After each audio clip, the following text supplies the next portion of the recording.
구리 마이너스 하남이요. 찌는 듯한 더위에 습한 바깥 공기로 인해 어디든 나가긴 싫고 시원한 에어컨 바람 쐴 수 있는 실내만 찾게 되는 여름철. 여행을 아무리 좋아하는 사람이라도 여름철 여행을 망설여지기 마련이다. 조금만 움직여도 금세 지쳐버리기 때문이다. 여행을 떠나고 싶은 마음과 생각만으로 벌써 무더위에 지칠 걱정 사이 언제나 딜레마에 놓이는 계절이다. 그럴 때마다의 결론은 어디론가 거창한 곳으로 떠나진 않되 공원을 산보한다는 마음으로 나가는 것이다. 부담은 덜 되지만 그럼에도 여행의 기분은 채울 수 있는 곳. 서울, 근교, 경기도에는 추천할 만한 곳들이 꽤 있다. 경외감을 불러일으키는 대자연이라기보단 단아하고 소소한 자연을 즐길 수 있는 곳. 웅장한 자연의 감동을 받기보단 나의 공원 산책 한 켠을 장식해주는 곳. 바로 구리와 하남이다. 구리와 하남은 한강의 혜택을 받은 도심의 공원들이다. 구리에서는 씨 푸른 나무들의 향연을, 하남에서는 잔잔한 강의 정취를 맡아볼 수 있다. 고구려 무기탐방, 고구려 대장간 마을. 분단된 현실에서 만주와 한반도 북부에 중심을 두었던 고구려. 역사의 흔적을 남한 땅에서 찾기란 쉬운 일이 아니다. 그래서 그나마 남아있는 고구려인들의 유산이 더없이 소중할 뿐인데 경기도 구리에는 고구려 대장간을 테마로 한 고구려 대장간 마을이 있어 여러 드라마의 촬영지로 또 관광객들을 불러 모으고 있다. 고증이 얼마나 되었을진 모르겠지만 나름 고구려의 고분 벽화를 참고하여 마을을 조성하였다고 한다. 대장간뿐 아니라 고구려 시대의 주거, 주막, 경당, 막루 등의 다양한 시설도 만들어져 있다. 고구려 대장간 마을이라 한 건 호전적인 전투민족으로서 고구려인들의 철기 문화를 상징하기 위한 의도가 아니었나 싶다. 조선을 비롯해 남방의 문화에 익숙한 우리에게 고구려 건축 양식은 이색적이다. 서양의 판타지 드라마에 나와도 어색하지 않을 것 같다. 우리에게 자랑스러우면서도 또 신비스러운 역사가 고구려이기에 그만큼 오늘날 우리들의 관심과 호기심을 자극한다. 고구려인들은 어떤 무기를 사용했을까? 고구려의 전통적인 주무기이자 고구려인들의 자랑은 활이었다. 유목민족의 전통을 물씬 흡수했던 고구려는 짧고 많이 휘어있는 각궁을 사용했다. 고구려의 활을 국제적으로는 예맥족이 사용한 활이란 뜻에서 맥궁이라고 불렀고 당시 맥궁의 우수성은 주변 국가들 모두가 인정하는 수준이었다. 활 시위는 소나 말의 힘줄을 사용했고 활이 짧고 많이 휘어있으니 탄력성이 압도적이었다. 화살촉은 용도에 따라 크기와 넓이가 상이했다. 고구려 고분 벽화에 보이듯 고구려 병사들은 말 위에서 활을 쏘는 배사법, 이른바 파르티안 샷을 구사했고 이 파르티안 샷은 고도로 숙련된 기마술이 없으면 구사하기 힘들었다고 한다. 석궁인 쇠뇌도 많이 사용한 것으로 보인다. 고구려의 검은 1m 이상의 외날형 집도 고리자루 큰 칼이었으며 이러한 형태의 검은 당시 동아시아에서 보편적으로 쓰이던 검이었다. 고분 벽화를 보면 고구려는 부월수라는 도끼 전문 부대를 편성했었다는 것도 알 수 있다. 창은 기병이 쓰는 창과 보병이 쓰는 창이 따로 있다. 방패는 나무, 가죽, 철판 등을 섞어 만들었으며 크게 두 종류 육각형 방패와 타원형 방패가 있었다. 갑옷은 가죽 갑옷과 철 갑옷이 있었는데 기병들이 보병보다 더 중무장을 했다. 고분 벽화에도 보이듯이 고구려의 철 갑옷은 하나의 통으로 만든 판갑이 아니라 얇고 넓은 철판들을 가죽끈으로 엮어 이어붙인 찰갑의 형태였다. 찰갑은 탄력성이 좋아 방어에 유리하고 몸을 유연하게 움직이기에도 편리했다. 무엇보다 고구려의 철제련술이 타의 추종을 불허했다. 백제에는 석공기술, 신라에는 세금기술이 발달해 있었다면 고구려에겐 철제기술이 있었다. 고구려 기병대 중 최정예 기병대는 말도 철제무장화했는데 이 무장화한 말을 개마라고 했으며 개마를 탄 기병부대를 개마무사라고 불렀다. 그리고 개마무사들로 구성된 개마부대는 고구려 최정예기병대로 고구려판 특전사 내지 해병대 같은 개념이었다. 지휘관들은 직급이나 신분에 따라 투구에 뿔 장식 등을 넣기도 했다. 파르티안샷을 구사하는 고구려 궁수자, 고구려 보병창병우, 고구려 도끼 전문 부대 부월수자, 고구려 개마무사. 경기도 구리의 고구려를 테마로 한 마을이 조성된 것은 근처의 아차산성 때문일 것이다. 삼국시대 고구려 백제 신라는 한강을 두고 가장 치열한 쟁탈전을 벌였기 때문에 오늘날 경기도 일대에는 삼국시대의 산성들이 많이 발견되고 있다. 삼국 중 한강을 차지한 누구라도 빼앗기지 않기 위해 요충지마다 산성을 쌓았기 때문이다. 남의 나라에서 쌓은 성이더라도 다른 나라가 한강을 차지하면 기존의 산성들을 더 강화하고 보수하면서 경기도와 한강은 격전의 중심부가 되었다. 이 중 아차산성은 고구려의 전성기를 이끈 국왕 장수왕이 백제를 상대로 전쟁을 벌일 때 백제의 계로왕이 마지막까지 항전하다가 붙잡힌 곳으로 이후 고구려는 한강 유역을 방어하기 위해 중요하게 방어하였던 성들 중 하나였다. 1997년과 1998년 그리고 2007년경 발굴 조사 결과 아차산성 아차사보루에서 고구려 시대 토기류와 철기류들이 출토되어 남한 땅에선 보기 드문 고구려 유물의 리스트를 더 보강할 수 있게 되었다. 아차산성에서 출토된 유물들을 전시하는 전시관을 두었고 그 인근의 조성한 마을이 구리의 고구려 대장간 마을이다. 아차산성에서 발견된 고구려 시대 무기들. 최대 규모의 조선 왕릉 동구릉. 경기도 구리에는 최대 규모의 조선 왕릉군인 동구릉이 있다. 경복궁 기준 동쪽에 9개의 릉이 있다고 하여 붙여진 이름이다. 동구릉에는 태조 이성계, 5대왕 문종과 그의 부인 현덕왕후 권씨, 선조의 2명의 부인, 의인왕후 박씨와 임목왕후 김씨, 인조의 두 번째 왕비 장렬왕후 조씨, 18대왕 현종과 그의 부인 명성왕후 김씨, 경종의 부인 단일왕후 심씨, 21대왕 영조와 그의 부인 정순왕후 김씨, 효명세자와 조대비, 24대왕 헌종과 그의 2명의 부인 효연왕후 김씨와 효정왕후 홍씨 등이 쉬고 있다. 총 5명의 왕, 9명의 왕비, 1명의 세자와 1명의 세자빈 다 합해 16명이 계신다. 가장 많은 왕릉이 모여있는 만큼 한 바퀴 다 둘러보는데도 상당한 시간과 체력이 소요된다. 조선 왕릉은 2009년 그 가치를 인정받아 유네스코 세계문화유산에 등재되었다. 조선 왕릉은 유네스코 세계문화유산의 3번째 등재 기준 현존하거나 이미 사라진 문화적 전통이나 문명의 독보적 또는 적어도 특출한 증거일 것. 4번째 등재 기준.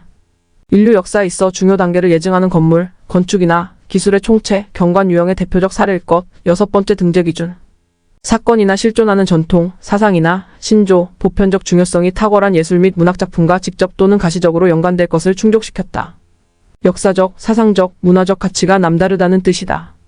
숭릉의 연꽃 연못. 동구릉에 묻힌 왕과 왕비에 대해 일일이 장황하게 서술하는 것보다 왕들에 대해선 그들이 남겼던 시와 잘 알려지지 않은 왕비에 대해선 간략한 소개를 해볼까 한다. 국왕에게 문예적 능력은 기본 소양과도 같아서 각 왕들의 시를 찾아서 비교해보는 일도 재미나다. 시대 순서대로보단 동구릉의 동선 순서대로 소개해보겠다. 동구릉의 입장에서 왼쪽부터 관람한다면 연꽃 연못을 지나 조선의 18대왕 현종과 그의 왕비 명성왕후 김씨의 쌍릉인 숭릉을 가장 먼저 만날 수 있다. 쌍릉이란 왕과 왕비의 부부 봉분이 별개로 나란히 있는 무덤 형태를 말한다. 명성왕후 김씨는 현종의 유일한 왕비로 조선의 여러 여걸 왕비 중 하나로 손꼽힌다. 성격이 매우 과격하고 다혈질의 성격이었다고 하며 이 때문인지 몰라도 현종은 후궁 1명 두지를 않았고 둘 사이에서 나온 아들 숙종은 성격이 괴팍하기 그지없었다고 한다. 명성왕후 김씨는 세자빈에서 바로 왕비로 승격한 케이스라. 왕비로서의 체면과 권위가 이만저만이 아니었고 붕당 정치에도 깊이 개입하였다. 명성왕후 김씨는 훗날 아들 숙종이 왕이 되고 대비가 되었을 때 숙종이 미모가 아리따운 어느 한 궁녀와 가까이 지내자 이를 안 좋게 본 명성왕후 김씨가 궁녀를 내쫓은 적이 있었다. 훗날 명성왕후 김씨 사후 궁녀가 다시 입궁하는데 이 여인이장 희빈이었다. 명성왕후 김씨의 남편인 18대왕 현종은 역대 조선국 왕들 중 가장 성격이 온화했다는 평가를 받는다. 다음은 현종의 매형 심익현이 청나라의 사신으로 떠날 때 현종이 지어준 시이다. 오늘 어머니와 헤어진 후에 중국 수도 변방에서 먼지바람 무릅쓸 때 온갖 이별의 슬픈 꿈에 더해지는데 천리나 되는 여정에서 저무는 봄을 볼게야. 대동강 안개 속 꽃은 지는 달이 비추겠고 천리장성 성곽기는 석양에 새롭겠지. 산하를 한번 둘러보면 웅장함이 다르리니 오직 한족이 수건에 눈물 적심을 보겠네. 현종과 명성왕후 김씨의 무덤 마이너스 숭릉. 숭릉을 나와 두 번째 왕릉은 경종의 첫 아내였던 단위왕후 심씨의 무덤인 해릉이다. 엄밀히 말해서 단위왕후 심씨는 왕비가 되지 못한 왕비였다. 11살의 나이 때 아직은 세자였던 경종과 혼인하였으나 세자빈의 몸 상태가 매우 나빴다고 한다. 그래도 20년 넘게 세자 경종과 결혼 생활을 했지만 끝내 경종의 왕 등극을 보지 못하고 사망했다. 따라서 그녀는 세자빈 신분으로 사망하여 왕릉에 묻힐 수 없었지만 경종이 제위 이후 그녀를 단위왕후에 추존하여 왕릉급 규모의 무덤에 묻힐 수 있었다. 동구릉의 3번째 왕릉은 24대왕 헌종과 그의 첫 번째 부인, 두 번째 부인인 효연왕후 김씨와 효정왕후 홍씨의 무덤인 경릉이다. 경릉은 3명의 봉분이 나란히 놓여있는 사면릉이다. 훗날 고종이 대한제국을 선포하고 황제에 등극하면서 헌종과 그 직계 가족들을 황족의 지위로 추존하여서 현재 공식 명칭은 헌종성황제, 효연성왕후 김씨, 효정성왕후 홍씨이다. 헌종은 8살이라는 역대 최연소의 나이로 등극한 왕이다. 헌종이 이제 겨우 10대를 넘어선 재위 3년째에 결혼한 첫 왕비가 효연왕후였다. 그러나 몸이 허약했는지 6년 만에 16살의 나이로 사망했다. 새로운 왕비를 들여야 해서 내명부에서는 왕비 간택령을 내렸다. 최종 후보까지 올라온 여인들 가운데 헌종이 마음에 드는 사람이 있었으나 헌종의 어머니와 할머님이 원하는 배필이 따로 있던 바람에 둘의 바람대로 혼인한 여인이 두 번째 왕후였던 효정왕후 홍씨였다. 그러나 헌종은 마음에 두었던 다른 여인을 잊지 못했고 그녀를 후궁으로 들이니 경빈 김씨였다. 헌종은 경빈 김씨를 무척이나 사랑하여 조금이라도 가까이서 살고 싶다며 그녀를 위해 창덕궁에 낙선제와 석복헌을 지어주기도 했다. 헌종과 경빈 김씨의 러브스토리를 모티프로 만들어진 드라마가 해를 품은 달이었다. 헌종은 20대 초반의 젊은 나이에 요절했지만 두 번째 왕후였던 효정왕후 홍씨는 장수하여 고종이 대한제국을 선포하는 것까지 목격하고 러일전쟁이 발발하기 직전에 사망하였다. 헌종은 매우 젊은 나이에 사망하여 안타까움을 사는 왕인데 대단한 수집가였다고 한다. 시첩, 화첩, 서예, 문집 등 헌종의 수집품만으로도 창덕궁의 도서관과 창고를 만들 정도였다. 한가한 정원에 바람이니 연꽃 향기 가득해. 남쪽 두둑 어둠 짙음은 낮에도 비가 심해서네. 아름다운 기운 가득하니 정말 즐길만하나. 서울의 해가 저무니 온양인궁에서 돌아오네. 경릉의 정자각. 네 번째 무덤은 21대 왕 영조와 그의 둘째 왕후인 정순왕후 김씨의 원릉이다. 원릉은 숭릉처럼 두 봉분이 나란히 있는 쌍릉이다. 정순왕후 김씨는 영조가 66세의 나이 때 15살의 나이로 왕비로 책봉되었다. 그래도 영조가 양심은 있어서인지 정순왕후 김씨 사이에는 후사가 없었다. 조선 후기 존재감이 묵직한 두 명의 무덤이라고 하니 원릉의 분위기가 무거워진 느낌이다. 조선이 세도 정치기로 무너지기 직전 어떻게 보면 조선 정치의 마지막을 장식했던 사람들이다. 두 사람에 대해서만 다뤄도 책 하나가 뚝딱 나올 정도로 조선 후기사에 큰 족적을 남겼다. 그토록 대단했던 이들이었으나 결국은 흙 속에 있는 현실을 보면 인간의 존재가 참으로 유한하고 또 그 때문에 더 의미가 있지 않나 하는 생각이 든다. 다음은 영조의 시는 아니지만 영조가 쓴 글 중 일부이다. 그의 호기로운 정치예식을 엿볼 수 있다. 오늘은 바로 처음 정사를 보는 날이니 날마다 신칙하고 면례하는 것은 무엇인가? 바로 탕평이다. 대저인이는 제왕이 나라를 다스리는 근본이다. 그러므로 맹자가 말하기를 사람 죽이기를 좋아하지 않는 사람이 천하를 통일할 것이다 라고 하였고 또 말하기를 죄 없는 한 사람을 죽여 천하를 얻는다 해도 하지 않는 것이다라 하였으니 이는 전국시대에도 그러한데 하물며 평화로운 시대에서랴. 그러므로 탕평이 이룩된 후에야 화기를 부를 수 있고 화기를 부른 연후에야 조정이 안정될 수 있으며 조정이 안정된 뒤에야 백성이 평안함을 얻을 수 있고 백성이 편안한 뒤에야 나라가 나라다울 수 있다. 멀리서 엿보이는 원릉의 문인선 무인서. 다섯 번째 무덤은 인조의 두 번째 왕비 장렬왕후 조씨가 묻혀있는 휘릉이다. 휘릉은 동굴은 가장 안쪽에 위치하고 있다. 병자호란이 끝나고 1638년 14살의 나이로 왕비에 책봉되었다. 당시 인조의 나이 43살이었다. 인조의 아들들이었던 소현세자와 복림대군보다도 어렸다. 그러나 인조는 소용 조씨라는 후궁을 총애하고 있던 터라 장렬왕후에 대한 인조의 관심은 거의 없다시피 했다. 궁궐에 들어오고 11년 뒤 인조가 사망하자 장렬왕후 조씨는 대비가 되었다. 자기보다 나이가 많은 아들 복림대군이 뒤를 이어 효종이 되었고 효종 사후에는 현종이 즉위하면서 왕의 할머니 즉 대왕 대비가 되었다. 장렬왕후 조씨는 예약 논쟁이 정치 싸움으로 번졌던 예속 논쟁의 당사자로 유명하다. 효종 사후 그의 아들 현종이 즉위할 때 효종의 상기간 효종의 어머니 뻘인 장렬왕후가 상복을 얼마나 입어야 하느냐를 두고 붕당 간의 논쟁이 발생한 것이다. 붕당 간 신경전이 치열했던 시절 상복 기간을 둔 예약에 대한 입장 차이는 정치 싸움으로 번졌다. 현종이 어느 정도 타협을 도모했지만 효종의 아내 즉 장렬왕후 조씨의 며느리가 죽고 나서 다시금 장렬왕후 조씨가 며느리상 기간 얼마나 상복을 입어야 하는지를 두고 2차 예속 논쟁이 발발했던 것이다. 장렬왕후 조씨는 손자뻘인 현종의 죽음과 증손자뻘인 숙종의 즉위까지 본 뒤 무려 궁중에 있는 동안 4명의 왕들의 치세를 겪고 1688년 64세의 나이로 사망했다. 장렬왕후 조씨의 무덤 -1릉. 여섯 번째 무덤은 동구릉에서 가장 유명한 건원릉이다. 바로 조선의 건국자 태조 이성계의 무덤이다. 태조 이성계의 말년을 본다면 이성계는 왕에 대한 집착과 미련이 전혀 없었을 것이다. 집착과 미련이 없다기보다 오히려 혐오스러운 심정을 품었다. 강골한 무인의 생애를 살아왔던 이성계였지만 심성만큼은 여렵기에 아들들끼리 서로 죽고 죽이는 참상을 목격해야 했으니 왕의 권력에 대해 환멸을 느꼈을 만하다. 태조 이성계는 사망 전 고향인 함흥 땅에 묻히고 싶다고 유언을 남겼으나 차마 선대왕의 무덤을 수도에서 멀리 떨어진 함흥에 만들 수가 없어서 태종 이방원은 현재 동구릉 땅에 능을 조성하되 함흥의 억새풀을 가져다와 무덤에 심었다고 한다. 따라서 태조 이성계의 무덤인 건원릉에만 유일하게 억새풀이 자라고 있다. 다음 시는 태조 이성계가 평생의 오른팔이었던 정도전에게 선물했던 시라고 한다. 손으로 덩굴을 잡고 푸른 봉우리에 올라 흰 구름 속 암자 한 곳에 높이 누웠네. 만일 씨야 닿는 곳이 내 나라 된다면 초월과 강남을 어찌 수용하지 못하랴. 태조 이성계의 무덤 건원릉 유일하게 억새풀이 자라고 있다. 일곱 번째 무덤은 목릉으로 14대왕인 선조와 그의 두 아내 의인왕후 박씨와 임목왕후 김씨 총 3사람이 있는 목릉이다. 3명의 봉분이 나열되어 있는 사면릉 구조의 경릉과는 달리 목릉은 3명의 봉분이 멀찍이 서로 떨어져 있다. 선조는 임진왜란이라는 국가 최악의 환난 때 국가원수로서 적절하지 못한 능력과 옹졸한 태도를 보이며 조선의 역대 왕들 중 인조와 더불어 가장 비호감인 왕으로 인식되고 있다. 그의 첫 번째 아내였던 의인왕후 박씨는 선조와의 사이에서 아이를 낳지 못해 언제나 선조로부터 모진 대우를 받아야만 했다. 미모도 부족하지 않았다고 하지만 후사를 낳지 못해 왕실과 조정으로부터 환영받지 못했다. 그런 그녀는 광해군을 친자식처럼 대했다고 한다. 하지만 의인왕후 박씨는 임진왜란 도중 강도 높은 피난길에 피로가 누적되어 임진왜란이 끝난 지 얼마 안 된 1600년 사망했다. 의인왕후 박씨 사후 선조가 51세의 나이로 새로운 왕비를 간택하니 바로 16살의 어린 신부 임목왕후였다.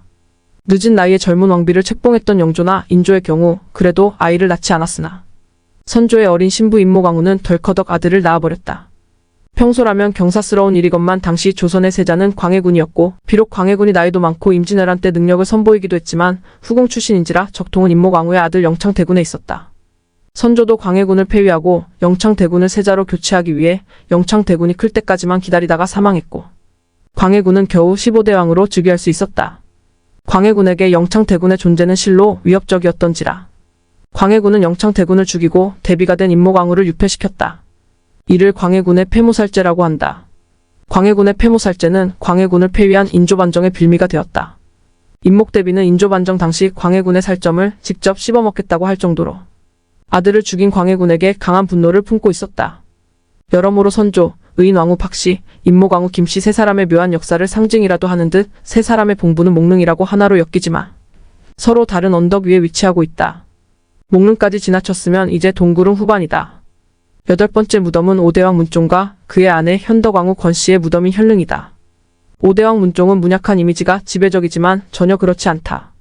문종은 풍채가 남다르고 기골이 장대하였으며 특히 군사 방면으로 문종을 따라갈 리가 없었으며 그의 잘생긴 수염이 문종의 트레이드 마크였다고 한다. 더군다나 문종의 사망 시점의 나이도 조선 국왕들의 평균 수명보다 더 많았다. 그렇다면 문종은 왜 이런 문약하다는 이미지가 생겼을까? 우선 재위기간이 길지 않다는 점이다. 사망 나이가 어리지 않음에도 재위기간이 짧은 건 세종대왕의 재위기간이 길어 너무 늦은 나이에 등극했기 때문이다. 또 하나 문종이 너무 늦은 나이에 아들을 본 바람에 6대왕이 되는 단종과 나이차가 상당했다. 문종의 아버지인 세종은 문종이 세자였던 시절 세자빈 간택에 누구보다 열정적이었다. 그러나 문종의 연애운이 박약했던 탓인지 세자 시절 문종은 2번의 결혼에 실패했다. 이유도 황당했는데 첫 번째 세자비는 요술에 빠졌고 두 번째 세자비는 레즈비언이었다. 마침 세자 문종의 후궁이 임신을 하자 세종은 그 후궁을 세자빈으로 승격해 주었으니 그녀가 현덕왕후 권씨다. 세 번째 결혼은 성공적이었다. 여자의 관심도 두지 않던 세자 시절의 문종이었지만 현덕왕후와는 금슬이 좋았다. 그녀가 처음으로 출산한 아이는 경혜공주로 단종의 누나였다. 그리고 몇 년 후 세자빈이었던 현덕왕후는 아들을 출산했다. 왕실의 경사였으나 현덕왕후는 출산 후유증을 극복하지 못한 채 사망했다. 현덕왕후가 낳은 아들은 문종의 세 번째 결혼 만에 얻은 아들이라 나이차가 많이 났으며 문종 사후 그의 아들이 즉위할 때 단종의 나이가 그토록 어릴 수밖에 없었다. 더군다나 어머니가 없었기에 단종을 정치적으로 보호해줄 외척도 없었고 삼촌 수양대군이 쉽게 정변을 일으킬 수 있는 조건이 되었던 것이다. 현덕왕후는 세자빈 시절에 세상을 떴기 때문에 왕후가 되지 못했지만 문종이 등극 후 그녀를 왕후로 추전해 주어 왕릉에 묻혔다. 문종과 현덕왕후의 무덤도 서로 떨어져 있다. 두 능 사이에 소나무 한 그루가 있었는데 이유 없이 저절로 말라 죽어 두 능 사이를 가리지 않게 되었다는 일화가 전해진다는데 이제는 두 사람의 영원한 사랑을 기도하며 사진으로 남아 두 분의 무덤을 한 장에 담아본다. 동구릉의 마지막 무덤은 수릉이다. 어느덧 기나긴 산책을 끝마치고 입구 가장 가까이까지 돌아왔다. 수릉은 실제로 왕과 왕비가 되지 못한 두 부부의 합장릉이다. 하나의 봉분 안에 두 명을 한꺼번에 모신 무덤 형태다. 무덤의 주인은 효명세자와 신정왕후 조씨이다. 효명세자는 정조의 손자이자 순조의 아들이다. 정조와는 달리 그의 아들 순조는 강단이 부족하고 소극적이었던 군주다. 순조 때 안동 김씨에 의한 세도 정치가 태동하였는데 순조는 모든 정사를 안동 김씨에 의존할 뿐 본인만의 정치적 비전을 꿈꾸었던 인물은 아니었다. 그러나 순조의 장남 효명세자는 달랐다. 정조를 다시 보는 것 같다는 원로 대신들의 말이 있을 정도로 효명세자는 밝고 건강하고 똑부러지고 명민했다. 순조는 아들 효명세자에게 19살 22살까지 대리청정을 시켜 군주의 자리를 경험하게 해주었는데 모두가 효명세자의 정치에 감탄했으며 심지어는 안동 김씨조차 효명세자의 장래를 칭찬하며 그를 따랐다. 효명세자는 특히 문예적 능력이 뛰어났으며 문화 방면의 정책을 활성화시켰다. 효명세자는 순조의 생일에 직접 설계한 고급한 옥저택을 선물했고 어머니의 생일에는 직접 작사 작곡한 노래에 직접 짠 안무를 선보이기도 했다. 한국 무용사에서는 효명세자 전후로 한국 무용이 갈린다고 할 정도다. 가을 기운 서늘한 이때 풍경인데 연꽃잔 난정의 술잔인 듯 의심되네.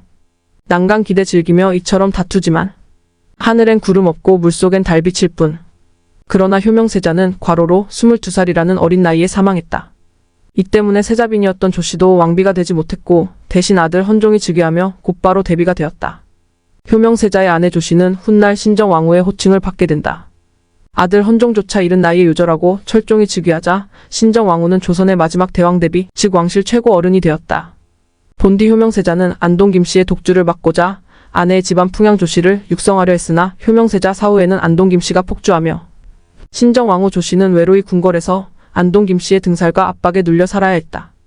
그러던 그녀가 신의 한 수를 택하니 철종이 후사 없이 사망하자 흥선대원군의 둘째 아들 이명복을 자신과 죽은 효명세자의 양자로 입적한 뒤 26대왕 고종으로 옹립했다. 그녀가 바로 조대비며 흥선대원군의 섭정기에 안동 김씨는 거의 모든 권력을 잃어야만 했다. 효명세자는 왕의 양아버지가 되어 익종으로 훗날 문조로 추존되었다. 경복궁의 자비전이 조대비가 생전 살았던 곳으로 흥선대원군이 경복궁을 중건할 때 일부러 조대비를 위해 만들어준 곳이라고 한다. 경복궁 중건은 생전 효명세자의 수건이기도 했다.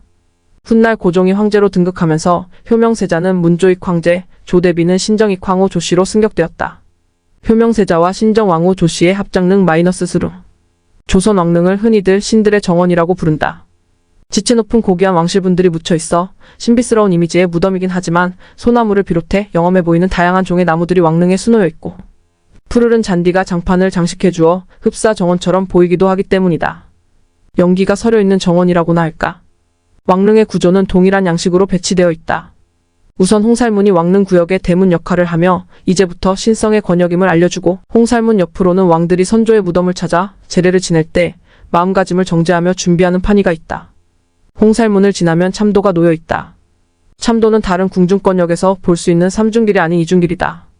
한쪽 길은 망자의 영혼이 걷는, 다른 한쪽은 참배를 하는 지상인들이 걷는 길이다. 우리 전통미학을 느낄 수 있는 박석의 돌길이 왕릉의 품위를 한층 더 고결하게 해준다. 참도 양옆으로는 제례를 위한 재료를 준비하는 수라관과 수복방이 있고 참도의 끝에는 제사를 지내는 작은 공간이 있는데 보통 정자 모양을 하고 있어 정자각이라고 부른다. 정자각 뒤로 높은 언덕 위에 봉분이 위치하고 있는데 언덕 주변으로 난간이 둘러쳐져 있어 일반인은 봉분까지 올라가지 못한다. 정자각 옆으로는 한켠에는 비석을 두고 고인의 생애를 간략하게 적어두었다. 조선 왕릉은 세계의 그 어떤 왕릉 중에 가장 마음이 편해지는 곳이다. 이집트의 피라미드, 중국 황제들의 무덤 등 압도적인 인상을 강하게 새기기보다는 유순한 마음을 갖게 하고 고인에 대한 예가 저절로 드는 하지만 결코 체면을 잃지 않고 고상함을 유지한다. 망자와 지상인들 사이의 편안한 소통을 돕는다. 조선 왕릉의 이러한 정조는 왕릉을 감싸 안고 있는 자연에 빚지고 있다. 역시 대자연의 품이야말로 신계에 가장 근접한 곳이다. 동구릉 초입. 한강의 도시 하남. 둘째 날은 하남 여행이다. 한강을 사이에 두고 구리 아래로 접하고 있는 하남은 이름 뜻 그대로 한강 아래에 있는 도시다. 하남은 역사적으로 경기도 광주의 하위행정구역이었으나 1989년 하남시로 독립하였다. 조선 후기 병자호란이 발발하기 전까지만 해도 경기도 광주의 행정 중심지가 오늘날 하남의 영역이었으며 광주양교 역시 현재 하남시에 있다. 한강으로 들어가는 입구이기에 지리적인 의미가 남달랐던 것이다. 하남은 그린벨트로 묶여 있었기에 개발이 더뎠으나 점점 그린벨트 규제가 완화되면서 2기 신도시로 위례 신도시가, 3기 신도시로 교산 신도시가 개발되었다. 신도시의 성과와 한계에 대해서는 여러 논의가 오가고 있지만 하남이 오래도록 그린벨트로 묶여 있었던 건 그만큼 하남이 갖는 자연적 미관과 가치가 뛰어나다는 뜻이다. 서울과 붙어있는 위성도시들 가운데 가장 자연 친화적인 도시가 아직까지는 하남임에는 분명하다. 하남의 물줄기 미사리. 하남에서 핵심이 되는 곳은 미사리다. 하남은 한강이 내린 선물과도 같은 곳이라 한강을 접하고 있는 미사리는 살기 좋고 놀기 좋은 곳이다. 미사리에는 오래전부터 사람이 살기 시작하여 신석기 시대, 청동기 시대, 원삼국 시대에도 사람들이 모여 거주지를 형성했다. 발굴 조사 결과 현재까지 466개의 유구가 확인되었다고 할 정도로 미사리에 사람들이 살았던 역사는 깊다. 잠실이 백제의 수도였던 시절에도 하남은 백제의 주요한 위성도시 역할을 기능했다. 오늘날에는 한강의 덕으로 여러 공원들이 조성되어 있고 한때는 미사리 라이브 카페 거리가 큰 인기를 누리기도 했다. 지금도 몇몇 라이브 카페는 여전히 골수 팬들에게 사랑을 받고 있으며 세시봉의 가수 송창식 선생님도 미사리에서 라이브 카페를 운영 중이다. 미사리를 방문할 때마다 초계국수를 찾곤 한다. 미사리 밀빛 초계국수라고 이제는 여러 곳에 체인점을 낼 정도로 유명해졌지만 그래도 어릴 적 여름의 무더위 속에서 줄 서서 기다리다 시원하게 한 그릇 비우던 그때의 생각 때문에 굳이 하남 미사리에 있는 본점을 찾는다. 초계국수는 닭 육수를 베이스로 한 국수로 이북요리인 초계탕에서 유래했다. 차가운 닭 육수 국물에 겨자와 식초를 넣어 초계라고 부르는데 오늘날엔 여름철 사람들이 꼭 찾는 메뉴로 자리매김했다. 살얼음 가득 초계국수의 국물과 면치기는 더위를 날려주다 못해 몸에 한기를 불어넣는 청량함과 시원함은 여름을 극복할 수 있는 비장의 무기다. 배부르게 초계국수에 만두까지 해치우고 배가 가득 든든해졌으면 소화 겸 눈호강 겸 안식을 취할 차례다. 미사리 밀빛 초계국수와 미사리 라이브 카페 거리 너머에는 미사경정공원이 있어 사람들에게 산책과 휴식의 공간을 제공해주고 있다. 미사경정공원은 우리나라의 몇 안 되는 조정경기장 중에서 최초로 지어진 곳이다. 조정은 미국과 유럽의 명문대 대학생들의 취미 스포츠로 시작하였고 1960년대에 한국에 유입되어 서울대, 고려대, 연세대, 인하대 등 역시 대학생들이 주로 하던 스포츠였다. 조정이 경비가 많이 들어가는 스포츠인지라 미국과 유럽에서는 명문대 학생들 사이에서 유행했던 듯하다. 조정은 국가별 인지도가 확연하게 차이가 나는 해상 스포츠로 아무래도 동양권에서는 약세였지만 지속적인 관심과 투자로 한국을 비롯해 동양의 몇몇 나라들에서 전문 스포츠 선수들을 배출하고 실적을 내고 있다. 하남의 조정경기장 경정공원은 88 올림픽을 위해 조성되었고 2013년부터는 충주시에서 세계 조정선수권 대회를 개최하기도 한다. 매년 한여름 이곳 미사경정공원에서 대학생들의 조정대회가 열린다. 대학생 때 인하대에 다니던 친구의 조정 경기를 본 적이 있는데 관객이 많은 편은 아니지만 무더위의 자결 속에서 평온하지만 꼿꼿하게 강을 가르는 배와 선수들의 단합된 몸동작은 강렬하기 그지없다. 미사경정공원을 따라 우거진 수림의 카페, 베이커리, 맛집 등이 즐비하다. 어느 곳에 가든 푸르른 나무들과 언뜻언뜻 비추는 밝은 빛의 강의 모습을 보면서 커피를 마시거나 책을 읽으면 이만한 여름철 휴식이 없다. 다과나 베이커리를 즐길 곳이야 많지만 이곳 하남에 개인적으로 좋아하는 꽈배기집에 본점이 있다고 해서 본점을 반드시 가야만 하는 병을 앓고 있어서 5호선 미사역 부근으로 이동했다. 바로 미미고찹쌀 꽈배기인데 어릴 적 꽈배기가 가장 좋아하는 빵이었으나 꽈배기라는 것이 자주 먹으면 또 질리는 경향이 있어서 언제고부터 꽈배기를 먹지 않았다. 시장에 유명한 꽈배기집이라 해서 방문해보면 그저 내가 예상하는 맛이었다.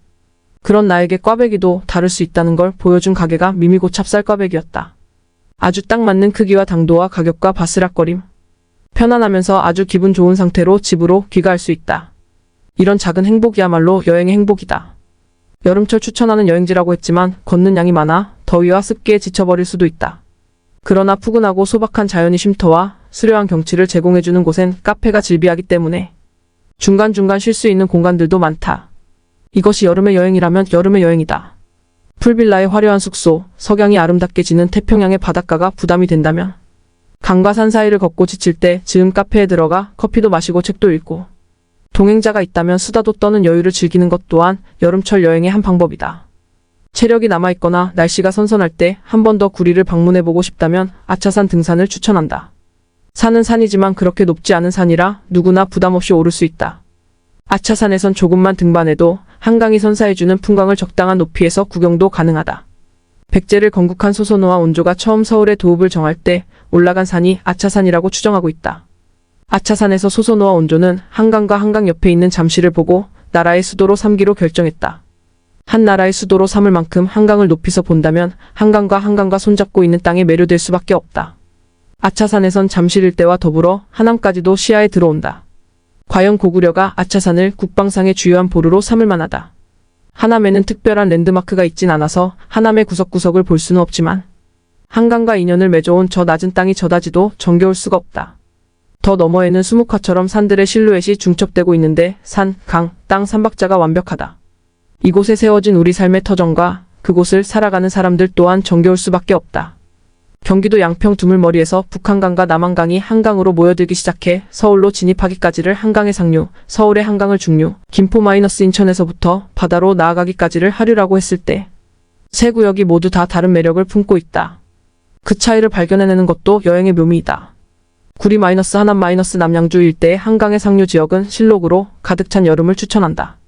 과거 그린벨트에 묶여 있다가 최근 들어 제한이 완화되는 지역은 적당한 도심과 적당한 사람과 적당한 자연이 한데 어우러져 맘 편안한 여행을 즐길 수가 있으니 여행지를 찾을 때 그린벨트 지역을 유심히 찾아보는 것이 내가 추천하는 방법이다. 여행의 재미를 더 깊이. 여행지와 어울리는 책 추천. 조민기의 조선 임금 잔혹사. 역사 초보자가 조선시대 역사 관련한 책을 추천해달라고 하면 저는 이 책을 먼저 추천합니다. 역사 입문용으로 적당히 교육적이고 적당히 드라마틱하여 몰입감 높게 읽을 수 있습니다. 조선시대 역사에 빠삭하신 분이시라면 다 아는 내용이라 흥미를 못 붙일 수도 있지만 조선 왕실의 역사를 드라마로 풀어내기에 부담없이 재미있게 읽을 수 있죠. 조선의 역대 왕들과 왕이 되지 못한 세자들까지 시간순이 아닌 국왕의 성향에 따라 왕으로 선택된 남자. 왕이 되고 싶었던 남자왕으로 태어난 남자왕이 되지 못한 남자 그룹화하여 소개하고 있습니다. 27명의 왕들 전부를 다루진 않고 9명의 왕들과 3명의 세자들을 다루고 있습니다. 저자 조민기 작가님은 광고회사 카피라이터의 이력을 가지고 있어서 확실히 필력이 극적입니다. 한국형 리더십 개발원의 추천 도서입니다. 여행의 재미를 더 깊이. 여행지와 어울리는 영화 추천.